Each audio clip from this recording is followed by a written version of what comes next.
सितंबर 2025 मंगलवार को सुबह 10:30 बजे से मंत्रिपरिषद की बैठक हुई।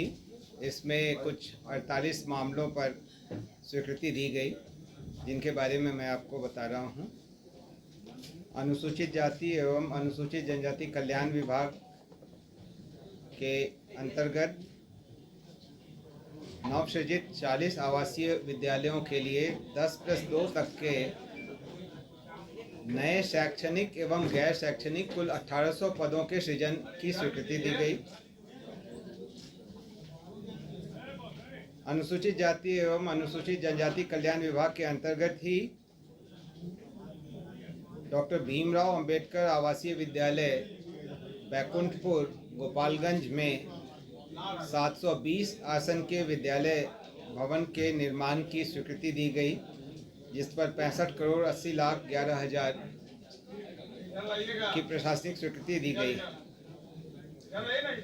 कला संस्कृति एवं युवा विभाग के अंतर्गत 2 नए प्रशाखाओं के सृजन की स्वीकृति दी गई। कृषि विभाग के अंतर्गत 47 पद नंबर के साथ बताया जाए तो सुविधा होगी सर। हाँ, क्रमांक 4 कृषि विभाग के अंतर्गत भूमि संरक्षण निदेशालय के अंतर्गत 47 पद ऐसे थे जिनके बदले में दूसरे पदों का सृजन हो चुका है और काम चल रहा है, इसलिए इन 47 पदों के प्रत्यर्पण की स्वीकृति दी गई, इसको सरेंडर किया गया।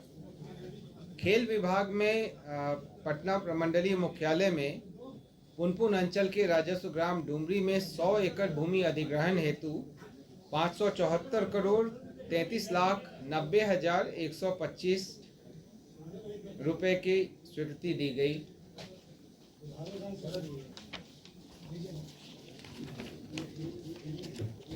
पथ निर्माण विभाग के अंतर्गत पटना में गंगा नदी के किनारे जेपी गंगा पथ के निर्माण कार्य हेतु भू अर्जन, यूटिलिटी शिफ्टिंग इत्यादि को मिलाकर के कुल 4,119 करोड़ 6 लाख रुपए की तृतीय पुनरीक्षित प्रशासनिक स्वीकृति प्रदान की गई। एशियन डेवलपमेंट बैंक संपोषित योजना के अंतर्गत राज्य उच्च पथ संख्या 95 क्रमांक 7 है। ये 95 के चेनेज 0.00 से 14.11 में पुल पुलिया और आरओबी निर्माण कार्य सहित 10 मीटर चौड़ी सड़क जो 2 लेन पेव्ड शोल्डर के साथ रहेगा, उसके उन्नयन एवं सुदृढ़ीकरण हेतु 765 करोड़ 86,56,079 रुपये के अनुमानित लागत पर प्रथम पुनरीक्षित प्रशासनिक स्वीकृति दी गई। का अगला हिस्सा है जो क्रमांक 8 पर है। इसमें चेनेज 14.11 से 28.075 के बीच स्वीकृति दी गई है, जिसमें 213 करोड़ 55,36,807 रुपये की प्रशासनिक स्वीकृति प्रदान की गई। क्रमांक 9 पर्यावरण, वन एवं जलवायु परिवर्तन विभाग का मुद्दा है। इसमें MSTC metal scrap trade corporation limited को उन्होंने विभाग में जितने ई अपशिष्ट हैं, विद्युत और इलेक्ट्रॉनिक उपकरण के जो पुराने हो जाते हैं, तो उनके जो ई अपशिष्ट हैं उनकी बिक्री के लिए ई नीलामी प्रक्रिया के लिए नामांकन के आधार पर विक्रय अभिकर्ता के रूप में प्राधिकृत किया। इस पर मंत्रिपरिषद द्वारा स्वीकृति दी गई। पिछड़ा वर्ग एवं अति पिछड़ा वर्ग कल्याण विभाग ने पिछड़ा वित्तीय वर्ष 2025-26 में केंद्र प्रायोजित PM यशस्वी योजना के तहत अन्य पिछड़ा वर्ग प्रवेशिकोत्तर छात्रवृत्ति योजना का संचालन हेतु कक्षा 8 तक के लिए 231 करोड़ 67 लाख की स्वीकृति दी गई।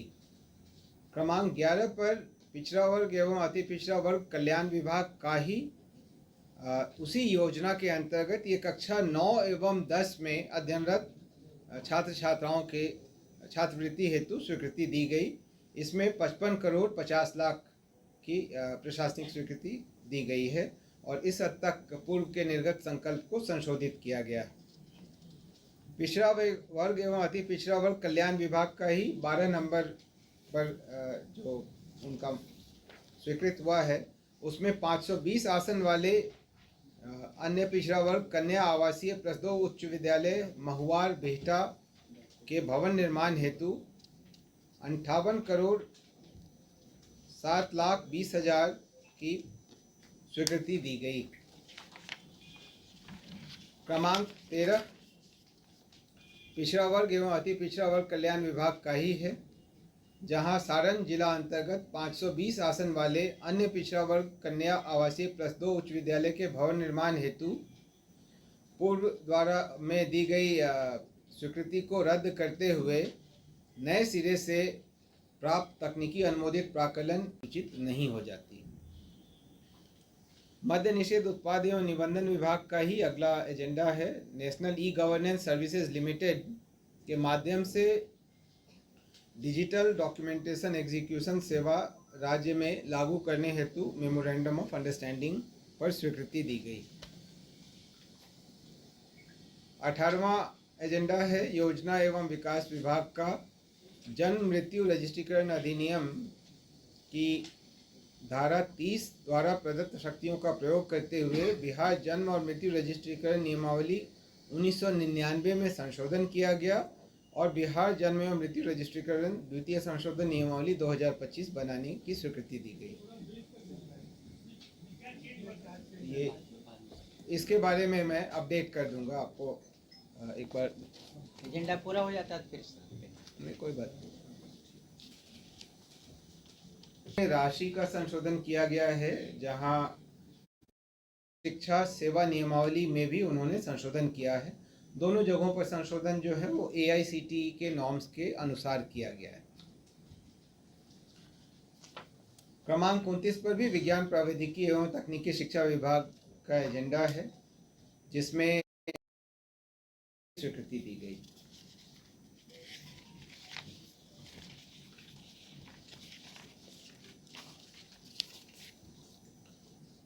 क्रमांक 25 पर वित्त विभाग द्वारा बिहार अमीन संवर्ग के प्रोन्नति सोपानों के लिए वेतन संरचना की स्वीकृति दी गई। इसको भी जरा ब्रीफ कीजिएगा सर। 25 अभी वो डेटा तो मैं आपको तुरंत नहीं बता सकता, लेकिन चूंकि उनका काम ऐसा है जो बहुत जोखिम भरा है, इसकी वजह से ये बहुत दिनों से पेंडिंग एक डिमांड थी और उस पर ही स्वीकृति दी गई है। हाँ, अमीन में निर्धारित किए गए हैं अमीन ग्रेड 1 और प्रधान अमीन, ये लेवल 4 एवं लेवल 5 में बनाया गया है।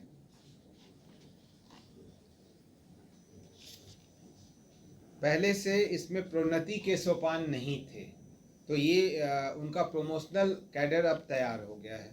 अमीन मूल नियुक्ति का पद है, उसके बाद अमीन ग्रेड 1 और फिर प्रधान अमीन द्वितीय प्रोन्नति का स्तर है।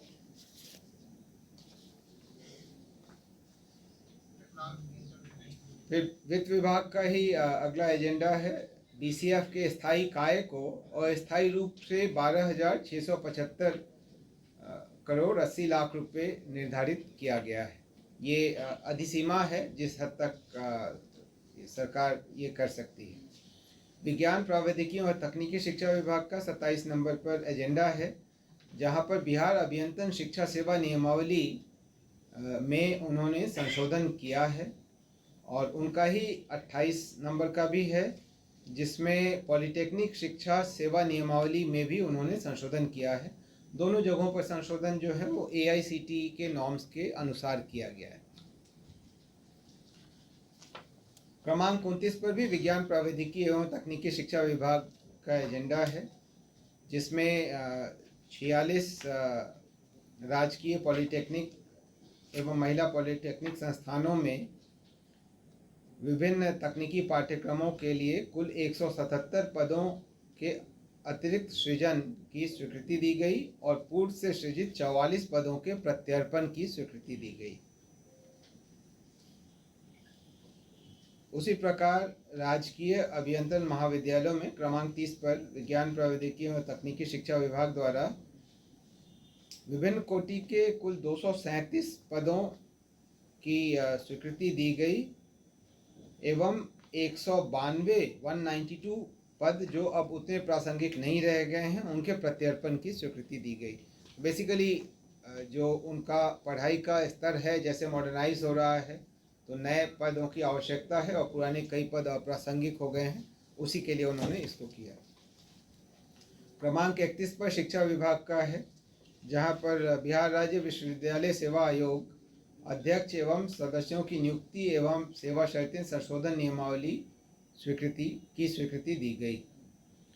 क्रमांक 32 पर स्वास्थ्य विभाग का एजेंडा था, जिसमें किशनगंज, कटिहार, रोहतास, शिवहर, लखीसराय, अरवल और शेखपुरा जिलों में नए चिकित्सा महाविद्यालयों एवं अस्पताल के निर्माण की सैद्धांतिक स्वीकृति दी गई।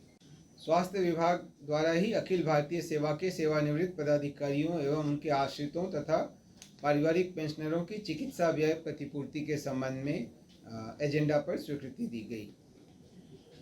अगला एजेंडा सामान्य प्रशासन विभाग का है, जहां बिहार उत्कृष्ट खिलाड़ियों की सीधी नियुक्ति में संशोधन किया गया और उसके द्वितीय संशोधन नियमावली 2025 पर अनुमोदन दिया गया। सर इसमें भी क्या चेंज हुआ सर, बताया जाएगा। क्रमांक 34 इसमें एक तो ये प्रावधान किया गया है कि सिपाही संवर्ग के वेतनमान में बिहार राज्य के पदक विजेता तथा सहभागिता करने वाले प्रतिभावान उत्कृष्ट खिलाड़ियों की नियुक्ति हेतु संशोधन किया जा रहा है। इसमें उसी का विवरण दिया गया है कि कौन कौन से खिलाड़ी इसमें अर्हता प्राप्त होंगे, जो बिहार राज्य के मूल निवासी हों और पदक विजेता की सीधी भर्ती के लिए न्यूनतम खेल अर्हता क्या होगा, किस वेतन स्तर के लिए, इसको निर्धारित किया गया है। जैसे वेतन स्तर 1, 2, 3 में किनको हम नियुक्त करेंगे, वेतन स्तर 6 में किनको नियुक्त करेंगे, 7 और 9 में किनको नियुक्त करेंगे, ये पहले से विवरण नहीं था, वो उन विवरणों को शामिल किया गया है। उसी तरीके से ट्रायल और परीक्षण के आधार पर भी मेधावी खिलाड़ियों की भर्ती कैसे की जाएगी और किन ग्रेड में की जाएगी, उसके लिए भी अर्हताएं निर्धारित की गई।